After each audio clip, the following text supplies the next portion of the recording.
Sahana vavatu Sahanau bhunaktu Sahaviryam karavavahai Tejasvinavadhitamastu Ma vidvishavahai Om Shanti Shanti Shanti.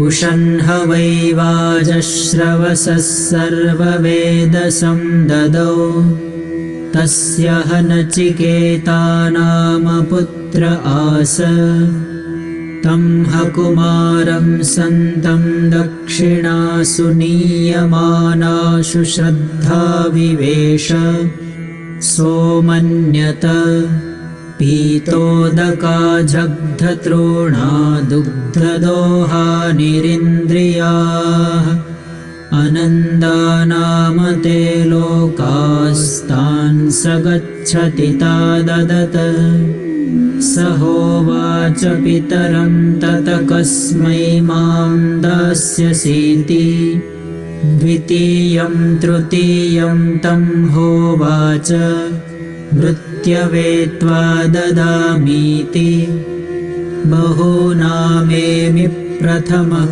बहूनामेमि मध्यमः किं स्विद्यमस्य कर्तव्यं यन्मयाद्य करिष्यति अनुपश्य यथा पूर्वे प्रतिपश्य तथा परे सस्यमिव मर्त्यः पच्यते सस्यमिवाजायते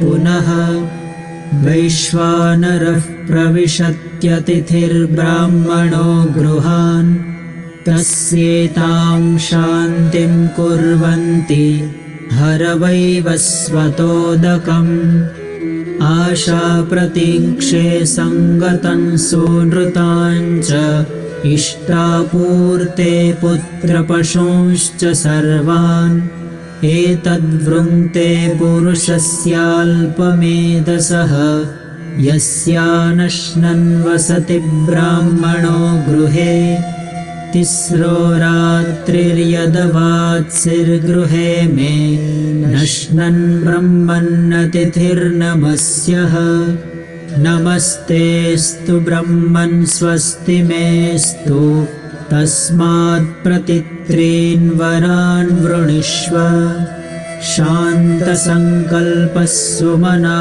यथा स्यात् वीतमन्युर्गौतमो माभिमृत्यो त्वत्प्रसृष्टं माभिवदेत्प्रतीत एतत्त्रयाणां प्रथमं वरं वृणे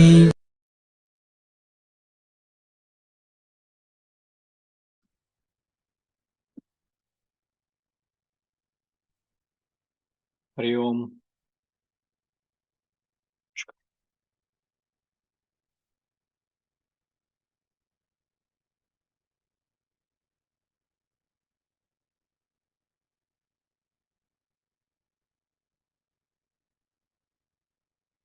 So the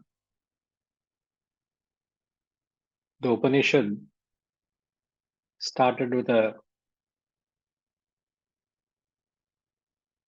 mention of Vajashravasa, who is the son of Vajashravas,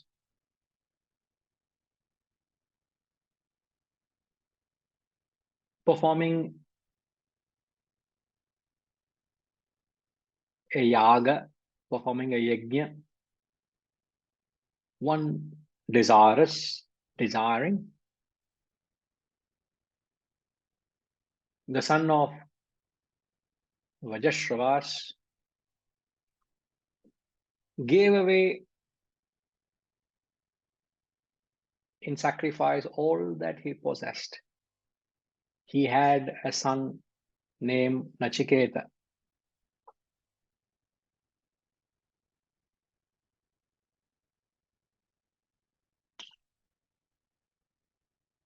As it is tradition, as it is customary, in this specific yajna, the Vishwajit yajna, the Yajamana, the performer of the yaga, is expected to sacrifice all that he possesses.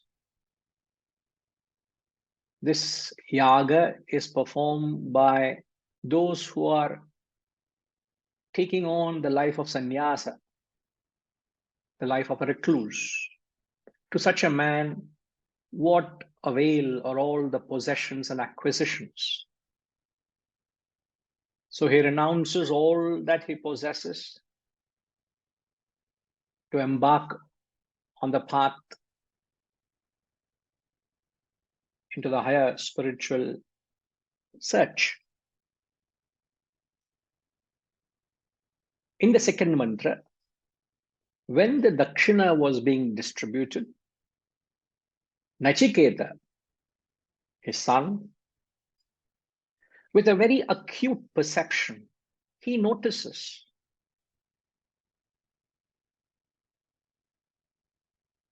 the mantra reads, when dakshina was being distributed, his son Nachiketa, who was possessed with Shraddha,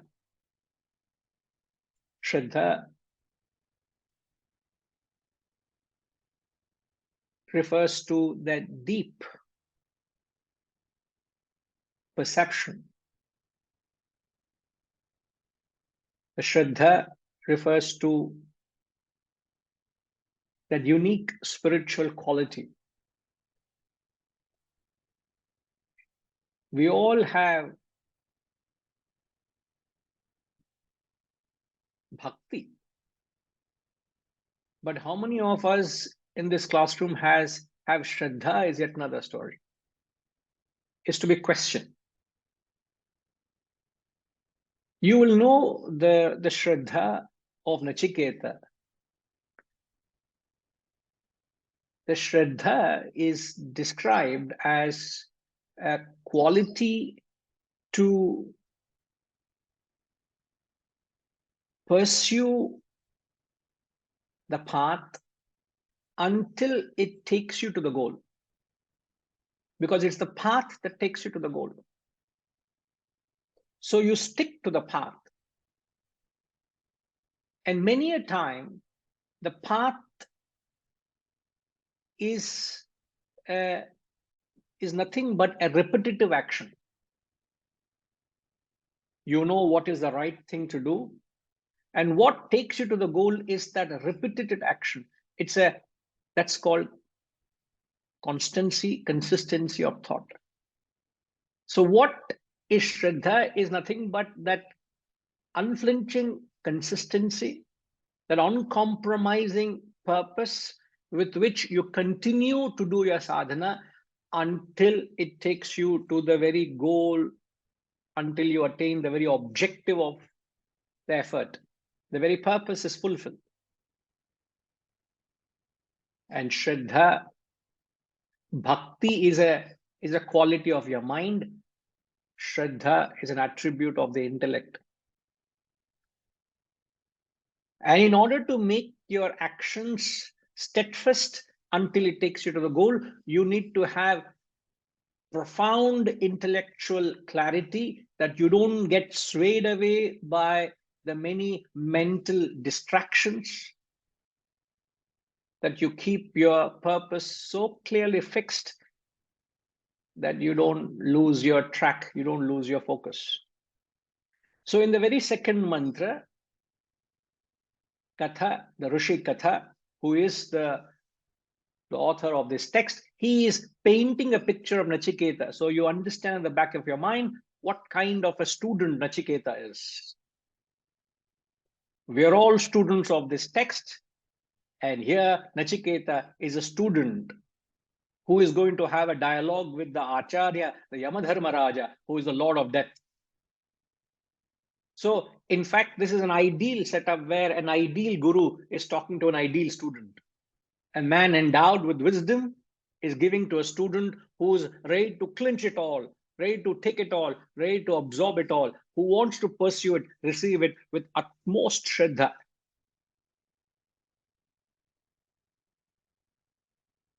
So Nachiketa had the shraddha in the Shastras, in the Vedas.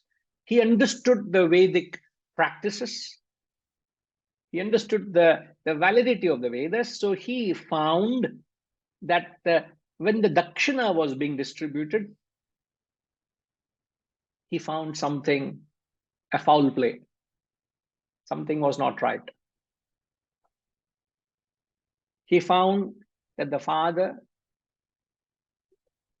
was being his usual self, being stingy, very miserly. So when he's giving away that gift, dakshina, to the priests who perform the yaga, he is giving away what he clarifies in the third mantra. The cows, these cows have drunk water. Pitodadaktika. Pitodaka means they have drunk the water for the last time. Jagdhatranaha. They've eaten grass for the last time. Duktadoha have yielded milk for the last time. Nirindriyaha, they've become useless because they are unproductive. So these four epithets clarify the miserliness of the giver.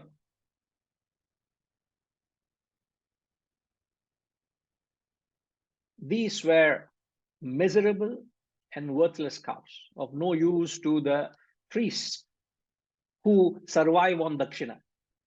Their sole, if at all you may want to call, their source of bread and butter is only through the dakshina. And what kind of dakshina is being thrown? Something which is of no use to them. But you have made all use of them. You have engaged them to perform the yaga, to satisfy your desires.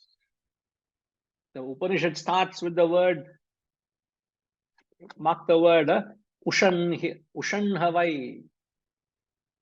Ushan Havai means the performer is performing with a desire. So you selfishly abuse or use the services of others, but in return, you're not mindful. In fact, it's not even called dakshina. It's actually, as it were, a fee to pay. It's the only thing that they are not putting a fee to it. Is it not? When you receive a service, is it not your obligation to pay back? Perhaps they may not be commercial enough to put a figure to it and say, give me this for the services you have received. Just because they don't lay a condition, just because a giver doesn't lay condition in the giving, how can the receiver take it for granted?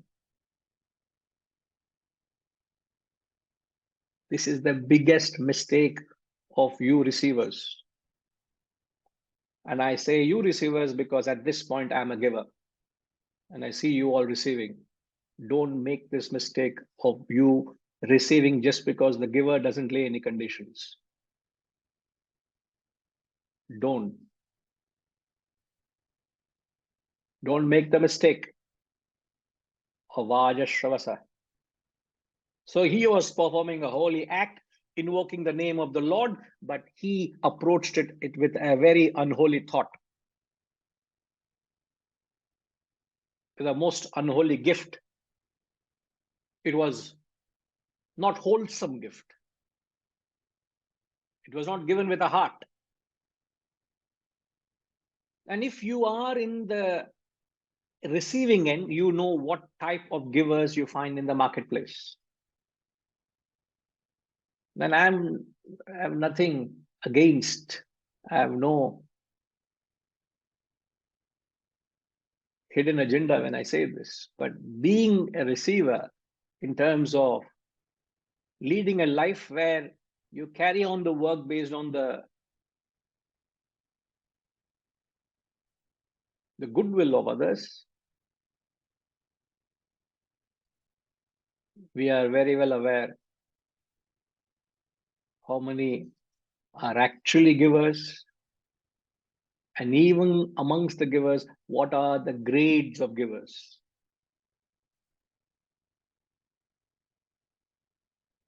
So most givers lack that true spirit of giving. So it's not really, to be frank with you all, it's not really the giving. It's not that actual act of giving. It is that spirit of giving. So even when that giving is done and when it lacks that spirit, it spoils it all, which is what is being conveyed. He gave away, but without the true spirit of giving. Did we not mention in the last satsang that whenever you give, in fact, if I'm not wrong, in the fifth mantra, there is a mention of the three types of students, the best, the mediocre, and the worst. What kinds of students you come across? And Nachiketa says, I am the best of them. If at all, I belong to the mediocre, but I am the best, O Father. Again, justifying the readiness of a student. But when most people give, they lack that true spirit of giving. In fact, my first experience of organizing first the yajna after coming to Hyderabad in 1995, when I finished the study in the ashram and came to Hyderabad, the Guru said, go and start taking lectures, start organizing. So I came to my hometown. Thankful I had a roof over my head. My parents had provided everything I need for my stay and my basic needs. So I didn't have to worry of that to that extent because I was my own home. But then when I had to organize, and I had no base or as such, it was new to it. So there were a couple of names which were given from the ashram and say, these people will help you organize the lectures. But yes, we will go and contact them. And one of the basic essential requirements is, one of the things is you need to bring your guru. There are certain transportation charges, airfare is there, accommodation or hall expense, and then comes to the publicity. You spread the word that your guru is coming, these are the lectures, and then it will gather momentum. And the person I met, I don't want to mention his name. I even know where he lives in Banjara Hills, the uptown of Hyderabad, a posh villa he had. I remember very well because you'll know why. When I met him, it was very encouraging. He said, yes, Vinay, I'm so glad to be of some help to Swamiji. I know he is coming and you will be coordinating. So don't worry, I will take care of airfare for him and his aide. I believe one or two people will be coming with him. I'll take care of his airfare. I said, thank you very much, sir. Then you know one of the things are taken care. Then you start attending to other things. You not believe. This was 2-3 months before the lectures. Swamiji, 3 months had passed over the leading up to the event. Umpty number of calls, umpty number of times going to the office. Yes, today, tomorrow, next week, this weekend, he's traveling, this. So somehow the event had come too close to comfort. Ashram said, don't worry, we will come, get it reimbursed. Okay. Swamiji came. He was seen at the lectures. He promised, sorry, being very busy, I will do it. Swamiji went back. The instructions I was given was follow up with him until the reimbursement comes into the ashram. Yes, Swamiji, whatever you say. My first time, I don't know what, I have to follow orders. You will not believe, for the next 3 months, tries to go and literally sit. I don't know how many times I had gone. I used to sit next to his dogs that were tied up near the gate. I used to actually wait outside the outside house, outward rooms as they call. And only consolation I was, the dogs were tied up. Otherwise, I would have been into bits and pieces. Rakshasas, those fellows. Hmm.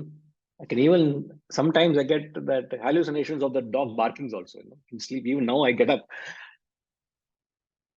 And at the end of it, after 3 months of continuous follow-up, I had to send a report to Swamiji of how much effort has been put in and in vain. In no avail, I could not get any, not a penny, not a rupee I could get.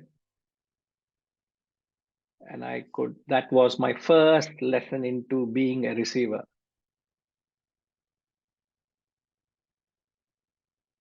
I'm not cynical. I'm not criticizing. I'm only telling you, you may not be a receiver. So you don't know the life of a receiver. Most givers are like that. And then Swami said, forget it. We will strike off his name from the potential, from those who don't have to go back to him. That's what I was told. And thereafter, I never seen in my life. I never seen him. I tell you, I can write a book on it. The list goes on.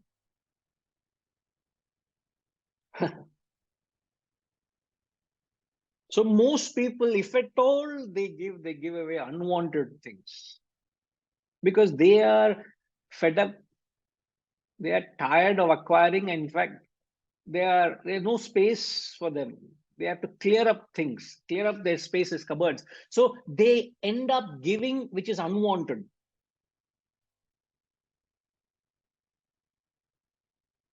Or they just give merely to appease their conscience. Just to appease. That fellow is making too much noise from within. Okay, shut up, keep quiet. It's like you throw a biscuit at a dog, it'll just keep quiet for a while. It's like throwing a dog biscuit. You throw something to appease your conscience. Such acts, as the mantra says, Nachiketa realizes that the father doesn't realize. Verily, joyless are the worlds he attains who gives these. So if you give without that true spirit of charity, without that magnanimity, without that being gracious as a giver, remember, you are going to be transported into the joyless worlds. You may say, sir, it is better than not giving. No, there are arguments I'll hear that it is better than not giving. I rather give something which is of no use to me. Don't give justification to your selfishness. Don't justify your inability to give. Don't give reasons not to be a true giver, not to be a holistic giver.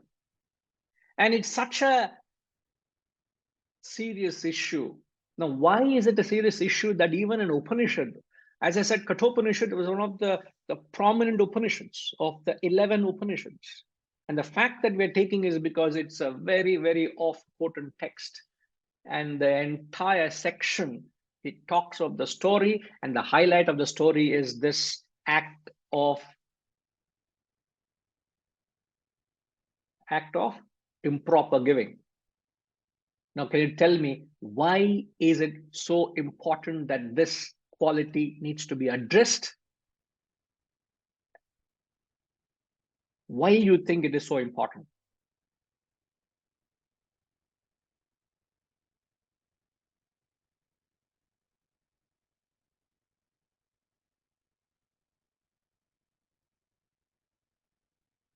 And I say any further, I'll answer myself. Why do you think this quality needs to be clarified? Why is it so important? And this is happening even before the knowledge is given out, even before the actual Brahma Vidya, which is the conversation between Yama and Nachiketa, happens. This is being set, this is being clarified as if it's a preparatory ground before you even sow the seed of knowledge. I can't just start, I may have the best quality of seed, but I can't just sow them without the soil being conducive. Can I? In fact, a farmer will tell you. I know Aparagaru of late has taken to a lot of farming in his lovely farmhouse. And I know he will share the amount, the hard work it takes to, even before you make the soil ready to plant the seed. Isn't it, Aparagaru? Yeah, Guruji. It requires Shraddha, otherwise you'll not be able to do it. And what is the percentage of work you would feel before the actual planting of the seed? In fact, the whole crop, what amount of percentage of effort goes into the soil preparation? As much as it takes time, as well as the equal effort to grow the, any kind of crop. So more than 50, 60% time goes into the soil preparation? Yeah. It's equal amount of time, because my idea is to grow using organic manure fertilizers and enrich the soil first before I grow something. So since it's very easy for someone to use chemicals and grow, but which is actually you can grow multiple, you can actually grow multiple crops in short duration. But I don't do that. I first enrich the soil, then I actually grow. Absolutely, sir. So the soil preparation is far more important before the sow of the seed of knowledge. So what is the soil preparation here we're talking about? That's the question.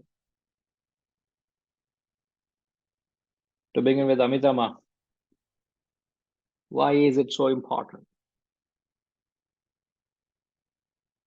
Hari Om Guruji. Yeah, I think it's a great analogy. So the platform or the context is being set so that the grounds are enriched, as Aparaji just mentioned, to ensure that the student, the receiver, is truly in the right mind frame, in the right environment to take in such a powerful and important message or narrative, which is for his own personal development eventually. So, yeah. Will that be right, sir? Yeah, indeed, but the answer also is preparatory answer. The real seed has not come out. But let's leave it at that. Let's. I know you are in the thought flow. You're very much on the concept, but the question is, why is this so important to the student even before he receives the knowledge? Yes.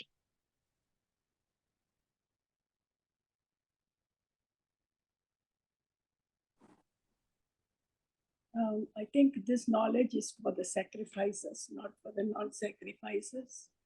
Can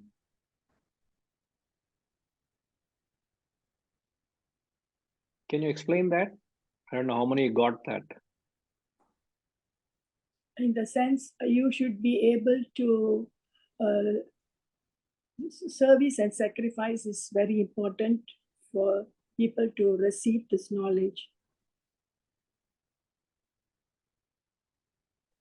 This knowledge, as we learn in the Gita, it is said this knowledge is designed for the sacrifices. It is not designed for the non-sacrificer.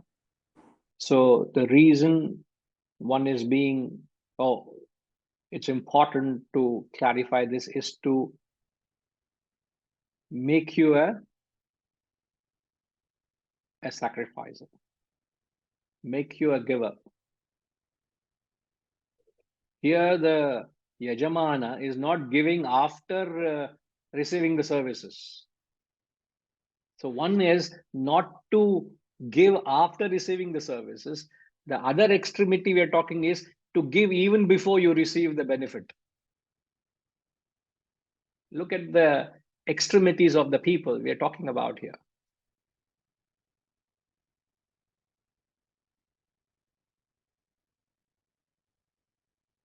So, what actually makes you a worthy student is to become a true giver. And I've already said, most people don't give.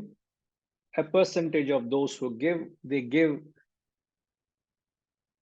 It is not proportionate, please. People give it a proportion. Oh, I have allocated 1% of my wealth for charity every year. 99.9% is for myself. Obviously understood, no? When I give 1%, 99% for whom? Is for me and my family. That I'm very clear, sir. What are you giving? Are you giving to appease your conscience? Now, I'm not saying to give away 99% and then you also start begging. No, don't get me wrongly. It is not percentage. It's the question is whether you are able to identify with the receiver. That's the true quality of a giver. Identify what the receiver needs. In fact, the true giving is defined or is judged by the result it produces. Does it bring about a transformation in the recipient? So if the recipient doesn't get transformed, the giving is unholy, is unwholesome. In fact, to this effect, the student directly advises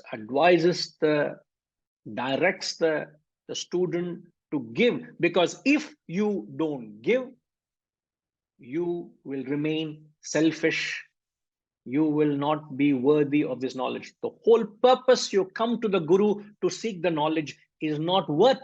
It doesn't help you. Like, I have the best of seeds, but you have not prepared the soil for the seeds to be sown, or it will not sprout, it will not yield. What's the point putting all that effort? And if you only get 10% yield of the crop which you could have got, 90% is lost because of the poor quality of the soil. Don't blame the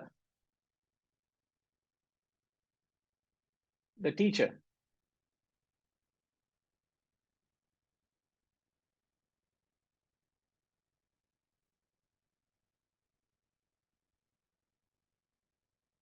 That's why in the Bhagavad Gita, they talk of the three qualities. The three qualities, essential qualities of a student. First, at the intellectual level, they say it is prashnena, you must question. Second, they say at the mental level, it must be done with pranipadena. The questioning must happen always in an atmosphere of soaked with devotion. It has only be a genuine inquiry. There is no sarcasm in your questioning. There is no attitude to gauge the knowledge of the Guru. There is no egoistic challenge. Every word can be with bhavana or it can be with sarcasm. Guru is not a dumb fellow that he can't see your point. Don't try to fool the Guru. Don't try to outsmart your Guru. The true Guru knows it all. So, prashnena, intellectually, pranipatena, mentally, with devotion, and at the physical level, they say, sevaya, physically you must do that seva. In fact, the very word sevaya is so soothing. So the quality, why service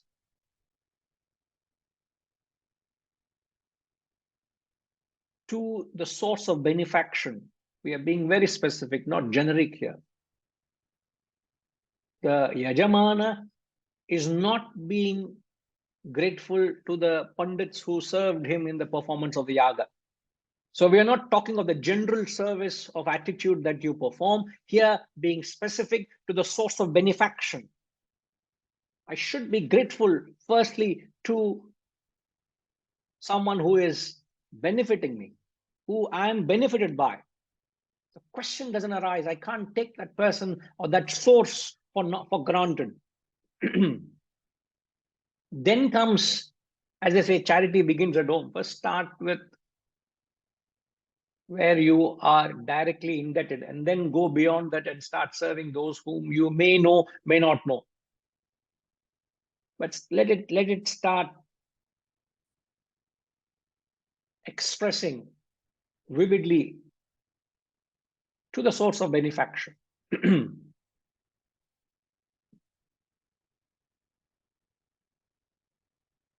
Yes, Setuji.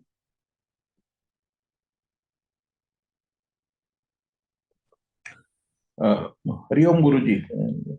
Just on giving, I just wanted to share two stories which are very, very inspiring. One is one gentleman called Chap in US. He recently died at the age of 92, and he's from a very poor family. And then he did a hospital management course in Cornell University, and then he was the co-founder of this duty-free stores. And he made about 500 million in that, but subsequently entire his shareholding went to a foundation he created, and that money was reinvested in many stocks, and ultimately the money grew to 8 billion. And his method of giving was anonymous giving, and he wanted entire wealth to be given in his lifetime, and he want to see the fructify all the projects. So he formed a team and told them they have to write secrecy agreement that they won't reveal. Even his partners were not knowing where money is going. So, and he was involved in all those projects. He was an Irish origin, so he spent some money on Irish and is the Cornell University. But he thought as Americans, they did not do justice to Vietnam. So Vietnam gave a lot of money. Like this, he gave to different causes, and he saw to this, those projects came and none. And he also made the receivers through his agents, he made them say the donor doesn't want anywhere any name. So you can leverage this and get 100% more from other donors so that you put their names. So his 5 billion became 10 billion actually. And he had his first wife, he gave 200 million to his first wife and children. They said it is your money and this is more than adequate. His second wife, his secretary, he married, and they lived in a small apartment, rented apartment with 2 million money and using public transport in this California, San Francisco, and till his death. And much later, around the death time, only this somehow this news came and that he gave and all that. This is an extraordinary story.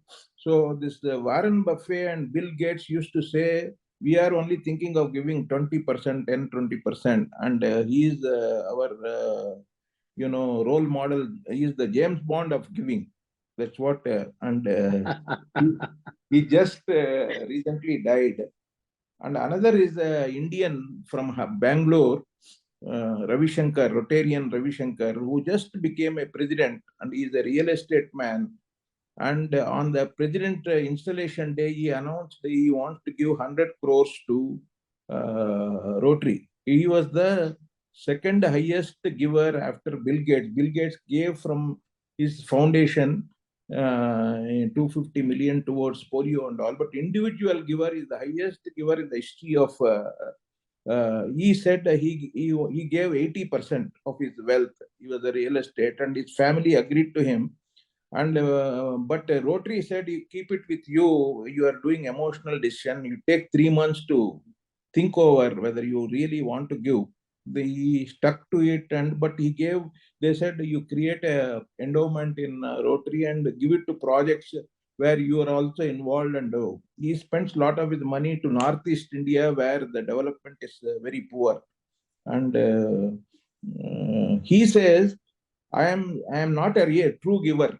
I am giving 80%. My father gave 100%. His father gave during Bhutan movement everything he had. All the land we gave it to Vinoba Bhave. And then they became very poor, but he struggled and he died suddenly. This man started as a with zero money, and that's how he's the. I met him and I'm connected with him. But it is an extraordinary story, Ravi Shankar. Yes. Situji, I realize that I am not good at stories. So one day we'll have storytelling by you, Situji. The Chuck Finney story is in the net web. The whole entire book. It's a very, very inspiring. And I don't know what really motivated him. He was, I don't know whether he never mentioned religion or anything, but he thought it is something. He says everything he got from society. I am only a intermediary. If someone thinks he is the doer, it is wrong. So many people help me to make this money. Even Ravi Shankar says, it came from society. It is my obligation to give back to society.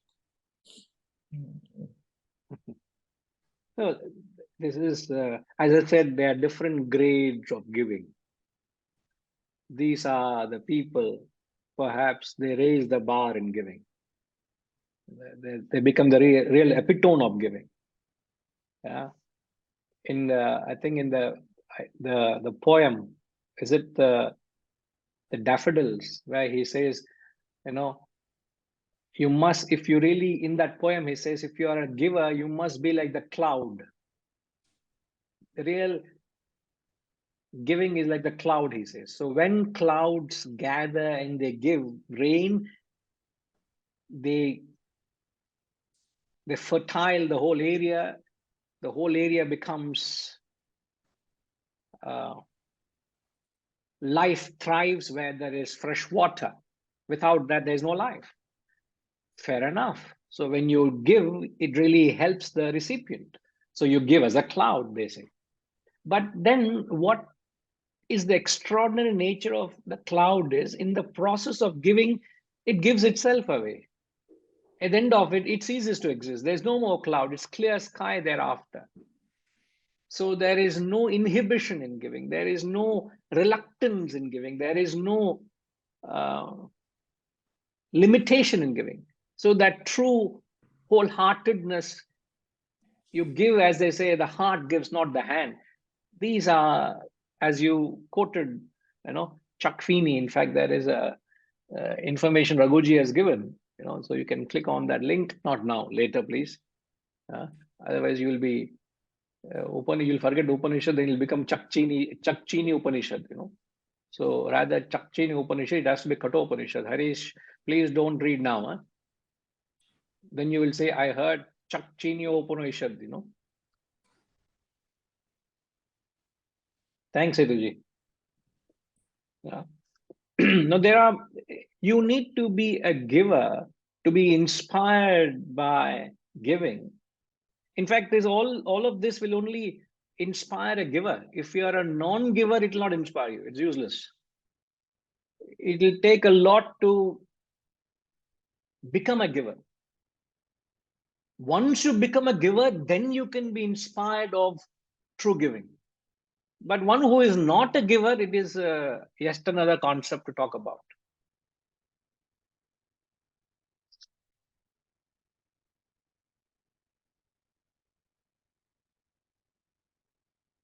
So some of these people exhibit that real quality. We all need to be mindful. What is that real quality when you give?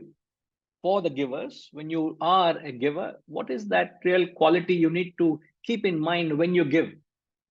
One of the real qualities that is an acid test is, as I keep saying, that you must feel the pinch whenever you give. It must hurt you a little bit. It's not giving comfortable giving. If I'm able to give 50 rupees, if I'm able to give $50, if I give 50 ringgit, you don't even know that you're giving 50 ringgit. Ushama, would you calculate in your account books if you're giving 50 ringgit or 100 ringgit to somebody? It doesn't even reflect in your accounts. 100 ringgit given is given. Now don't know it's given. But when you give, if it starts feeling a pinch to you, that I have to make some adjustment somewhere to give that little more, that is the giving. That is the growth. That is that pinch. It is that pain. It is that pinch that makes you grow as a giver. But if you are not a giver, don't worry. You don't have to write that concept. You don't have to understand it at all. But for a giver, you don't hold on to it. You raise the bar. So we are still examining why is it so important that you become a giver before you receive the knowledge. Yes, Sinhaji. Guruji, I just want to clarify that. Can you hear me okay, Guruji? Yes. Can you hear me? Yes, we can. Hari Om, Guruji. I just want to clarify, one of the reasons that we Hindus don't eat the cow is because we are to remind ourselves of its giving qualities. Is that true?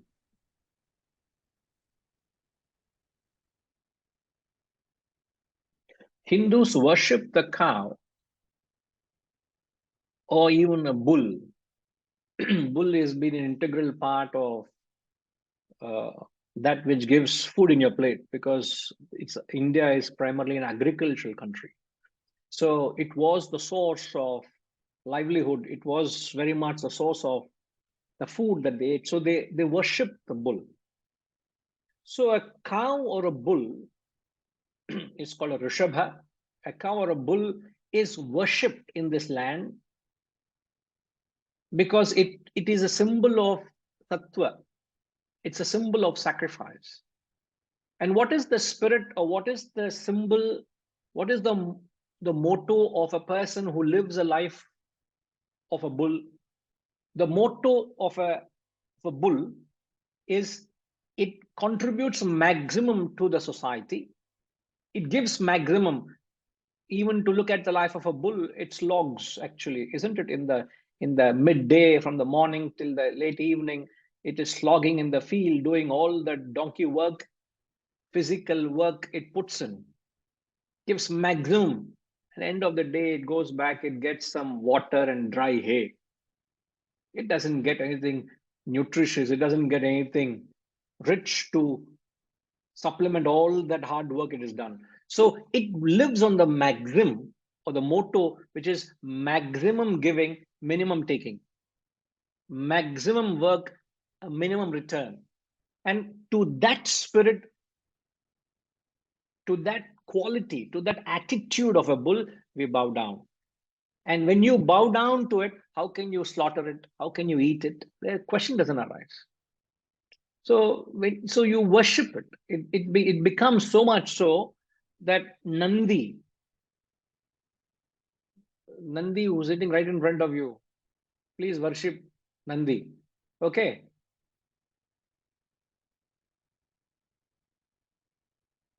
Nandi, please tell if he doesn't worship. We will take serious action against him. Nandi is behind me, not in front. I don't know, behind you, everywhere around you.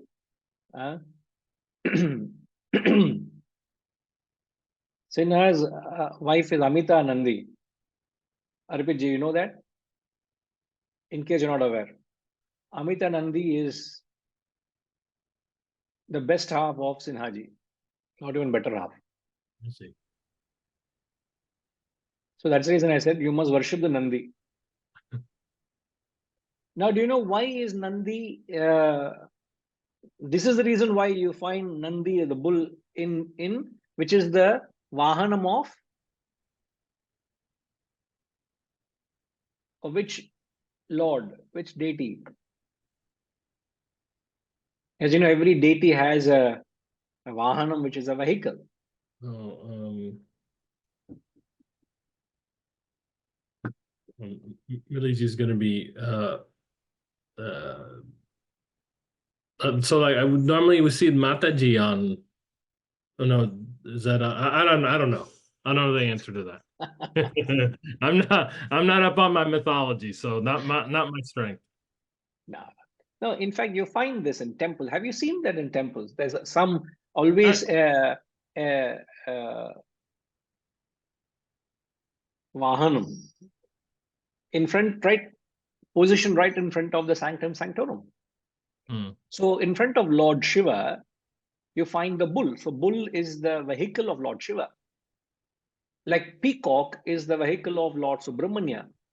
Camel is the vehicle of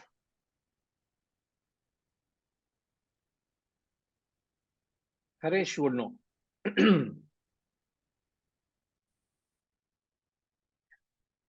I'm very bad. I know you know that, isn't it, Haresh? I'm very, very bad. Guruji, you know, I don't know. That's why I know you know I'm very bad at it. You know, how can you forgive me all the time? You keep forgiving me, Harish. Please don't forgive me. I'm very, very, very mischievous. Guruji, I love you too much. Thank you, Ji. So I take that I am abusing that love. You know, openly I'm abusing that love. Right, Hariji. Camel is the Vahanam of which Lord?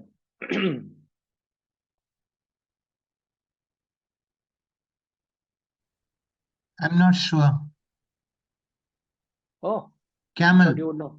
Camel. Anybody who knows? Aparagaru?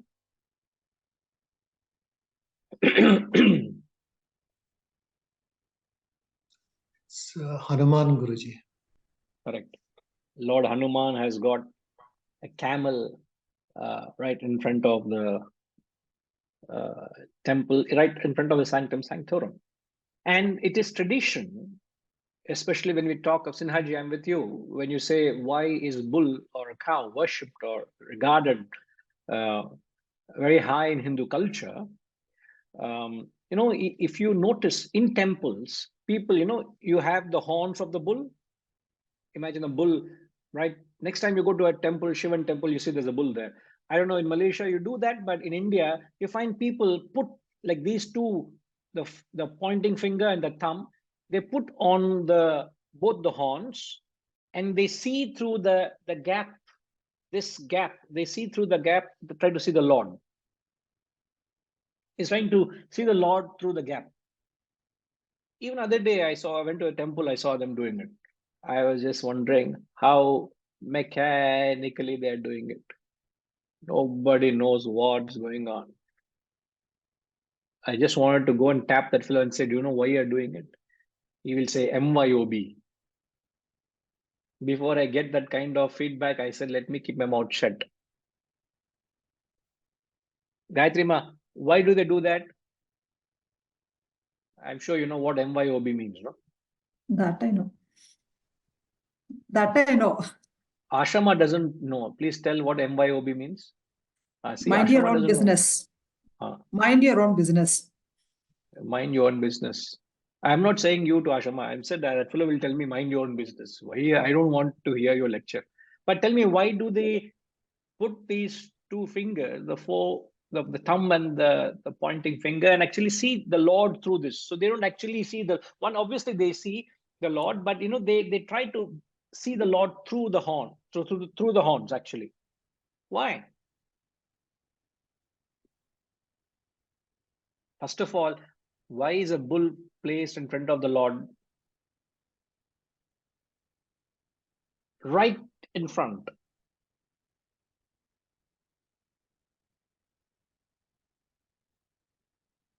Yeah. It's placed right in front. Only thing I can think of is that it's waiting for this master's order. Appa. Master's order. What else? Actually, earlier I've seen people watching that, but since I don't know the reason, I never did that. So I was always wonder why people are watching and keep quiet. But why is it placed right in front?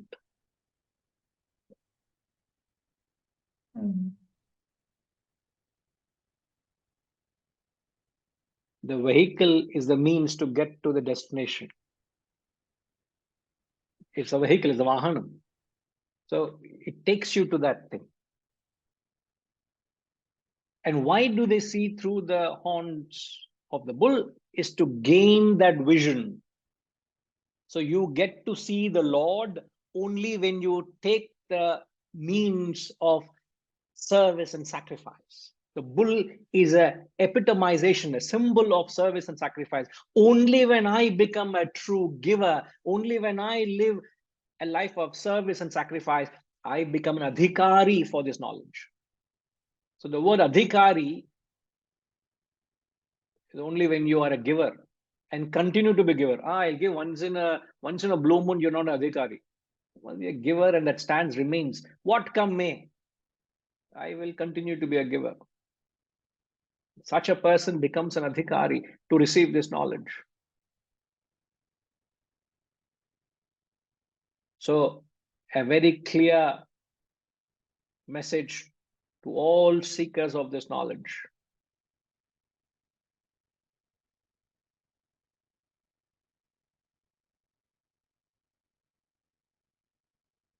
Don't take the knowledge for granted. Don't take the guru for granted. In fact, the other, as I said, the other opposite side is the olden days, the student would go up to the guru in search of a guru, and the student would have to wait until the knowledge was given. The student would do whatever the guru needed, making him worthy. So teacher is testing, is this fellow really worthy of receiving? Now, just quickly, why, since the verse or the text talking about that miserliness, why is one miserly in giving? What are the reasons?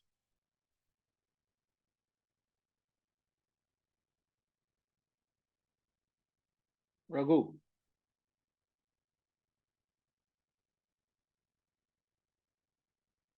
The Yajamana was being very miserly. So why are givers very miserly in giving? I don't understand. What is miserly? Miserly means very meager giving, very. Okay. As I said, Yeah, if at all you give very little, or you don't give at all. That kind of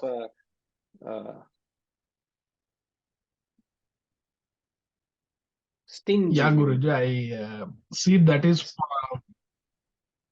Yeah, I had a recall once 7-8 years back. My friend who did in IIT Bombay, he moved to University of Texas, Austin.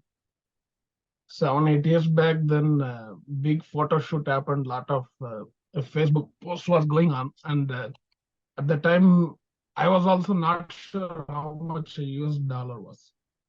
And then he donated $100 to some work in the community, and everybody was celebrating, and big time things were happening. Then I came to America, I understood what he did. I think people, especially the temples also, one small fan will be there, but big letters will be there in Indian temples.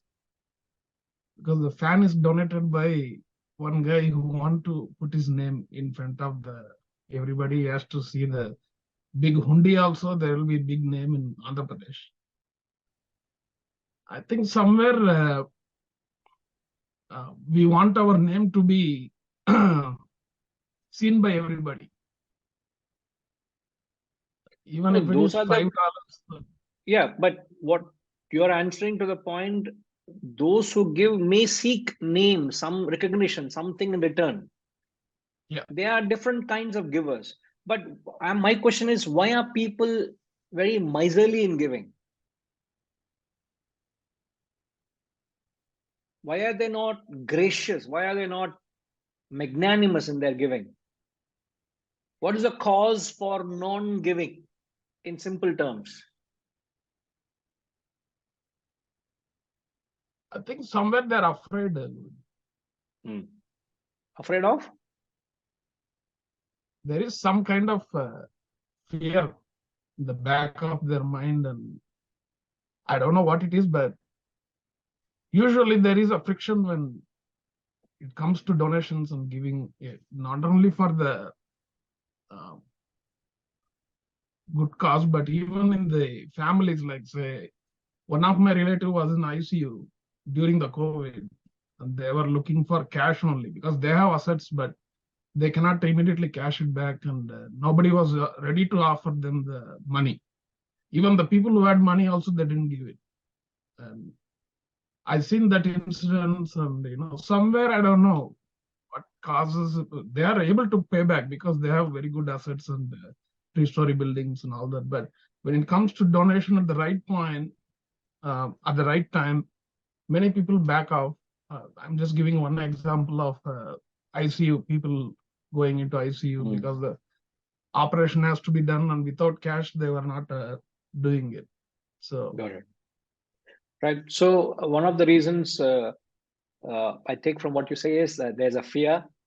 Yeah. Right. Harish, any reasons why one may not be able to be gracious in giving? Yes, Guruji, I think it's also a feeling of scarcity in the entire upbringing. So they always feel there's a lack of. So they are not able to understand what the concept of giving is because they never had it. They've never lived that life of the Correct. giver. All right. Okay. You got a point? SR?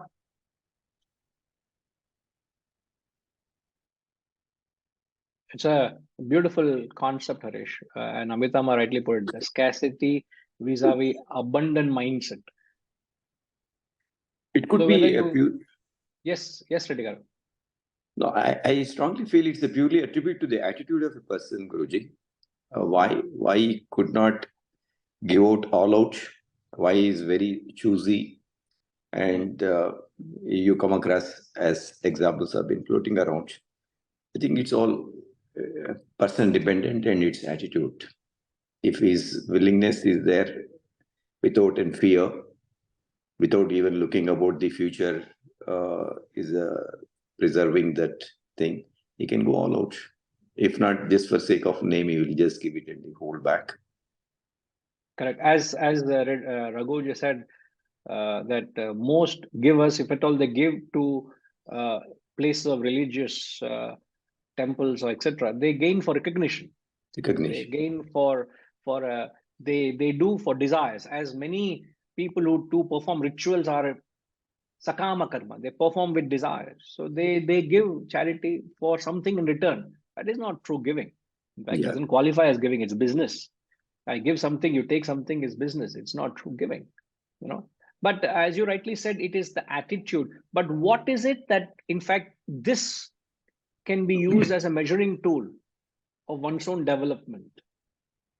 So one of the reasons is you feel insecure. As Arunama said, they feel the pain in giving. They don't feel the joy in giving. So the pain in giving comes because you feel insecure by giving. You feel you become less by giving.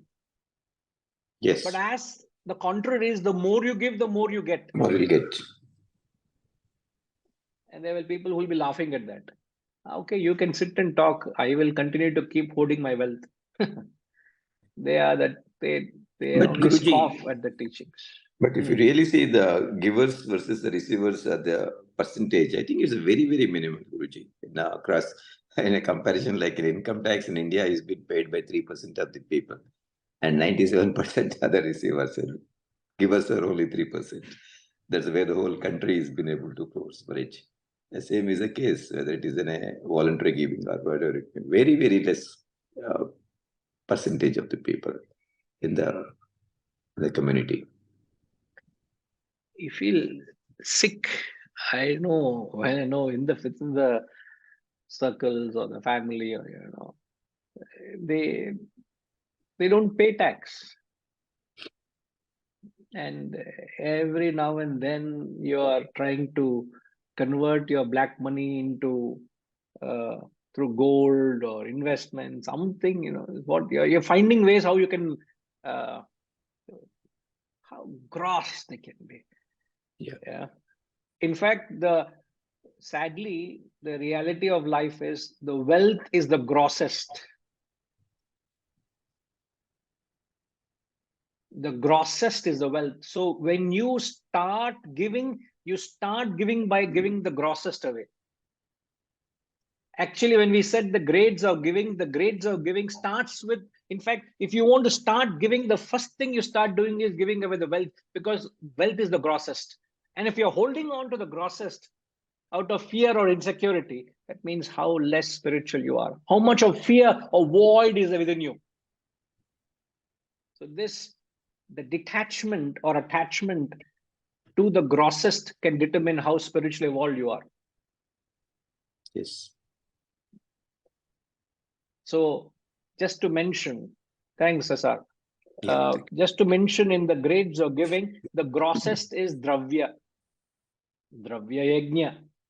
So when you give wealth, the grossest is material wealth.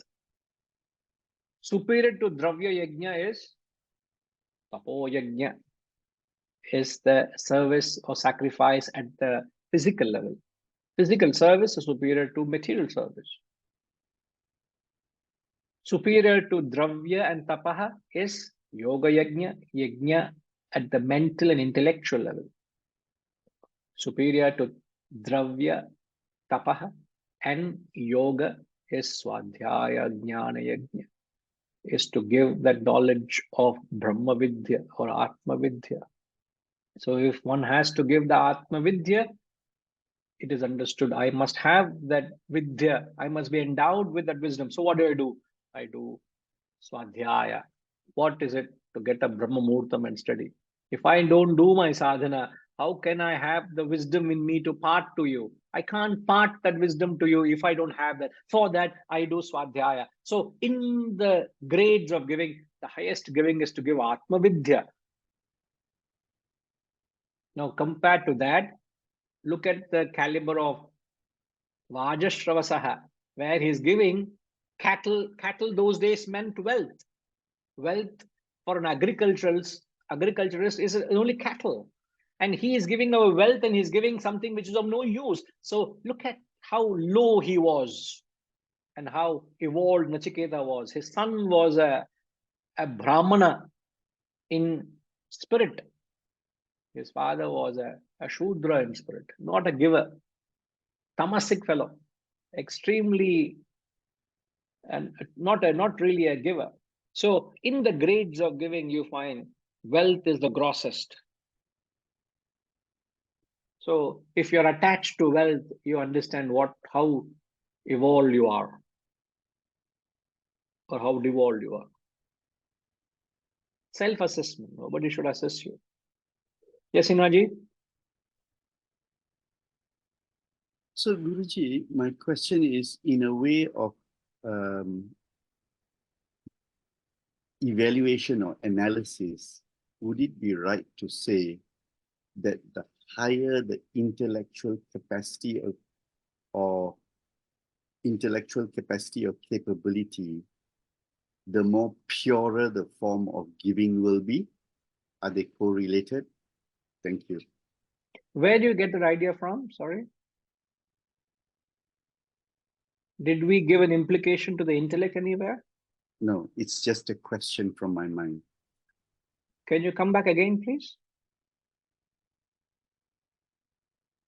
So my question is, in the evaluation or analysis, would it be fair to say that the higher the ability or capacity of the intellect, the better or purer the form of giving will be? In the sense that even to perceive, to give away, the more you give, not to give away, the more you give, the more you receive, is a faculty of the intellect to unpack. So are the two related is my question. Would giving, especially in its purest form, be an indication of the intellect's development or capacity? Thank you. Undeniably. This whole 1.5 hours, we have just analyzed perhaps the periphery of the concept of giving. We can spend the rest of the day, to be frank with you, unfolding the various vestures or the layers of giving, truly magnifying the wholesome concept of giving is not being justified. We have just done, we touched on it because the text puts it on such as a backdrop to be not overlooked. So you have to be very mindful. So in order to be a very mindful giver, a very conscious giver, to be a true giver, it has to be backed by the intellect. It has to have that wisdom of the intellect. Otherwise, it is not an impulsive act. It is not an emotional act of parting something you have. It's not to discard something you don't want. That is not giving. It's really it takes it to a very high level, such a high level that that very act itself becomes a means of measuring how spiritual you are. So it's a very pure quality. It's a very benevolent quality, a truly spiritual quality. So it is certainly, it is not an impulsive giving, it is a conscious giving. That's where the intellect comes in. Okay, sir. Lastly, Setuji. Hariyam, this lack of contentment, absence of contentment makes you want more and more. And those who don't give, they always compare themselves with others. Others are in a much better position to give, and they are not giving. Why I should give? And the people who seek donation, they use a standard technique when they collect money for Durga Puja or Ganesh festival and all. They have a list. They say your neighbor has given this much. Your opposite apartment, they have given this much. Then it becomes a question of prestige. And they will announce in the mic, so-and-so gave, so-and-so gave. So they give because they are forced to give. But always there is wanting more and more. The void of what is seeking. They think they will start giving once they reach a certain level. And that never happens. Their inheritors will give, they will not give. If that's the attitude, one day I'll give, that day might come where everything will be taken over by your inheritors. They'll have to give. You will remain to be a taker. And one who is a taker will be taken to the joyless worlds. At least with the fear of that. In our colony for the park, there is a voluntary contribution everyone should give. It's a nominal 600 rupees, yearly 2000 or something. Many question why we should give, because it is a municipality, that is it's a duty, I am paying property tax. On the other hand, the same people, when they say there is a tour to Vietnam, they're ready to come. They're ready to join the thing. So there they are spending for themselves. Not that they lack money, but this. Sir, in short, the world is selfish, sir. It has various expressions of selfishness and grossness. And I was very, I do hope it's not out of context, or I hope I'm not saying something which is not to be.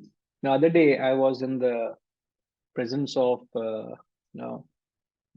Kanchi Acharya, who is in fact in the town, and was touched by his gesture, and he made me sit next to him for almost 3 hours.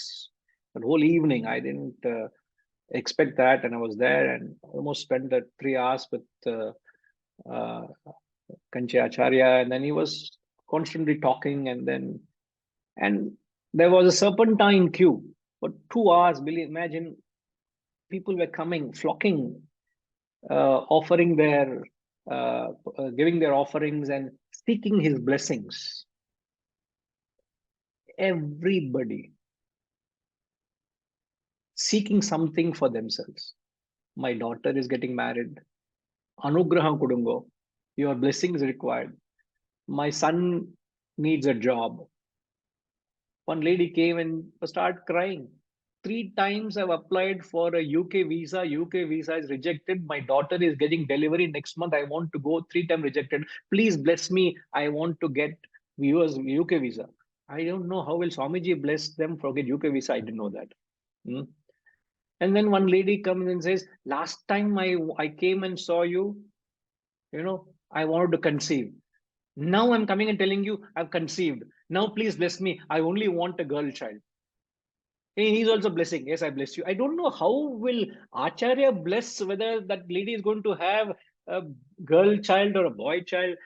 And then he every time after now and then he keeps looking laughing at me. I'm laughing at him, he's laughing at me, and he's blessing them.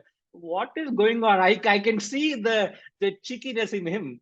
And he is saying, yeah, tatastu is telling, Shivaji, Apada, I don't know, big drama going on there. I want to tell him. And he was telling, he knew what was going on, and I knew what was going on. And I tell you, nobody there come. That man has got so much wisdom. Nobody is there interested in wisdom. I want something for myself. I want to do this. I want that. I tell you, it went to a point of grossness, to a point of fault where you are announcing it in front of everybody and say, please give me, please give me. And he's saying, it'll happen, it'll happen, it'll happen. Now, he has no choice. Poor man, he's helpless. Look at the kind of people coming. You go all the way to seek that from him. But there was reference to Khalil Gibran, which I didn't take because we have covered recently in one of the sessions we have covered on Khalil Gibran, who does talk on very profoundly on giving. As I said, it is the subject matter is so vast, so profound, and so widely covered.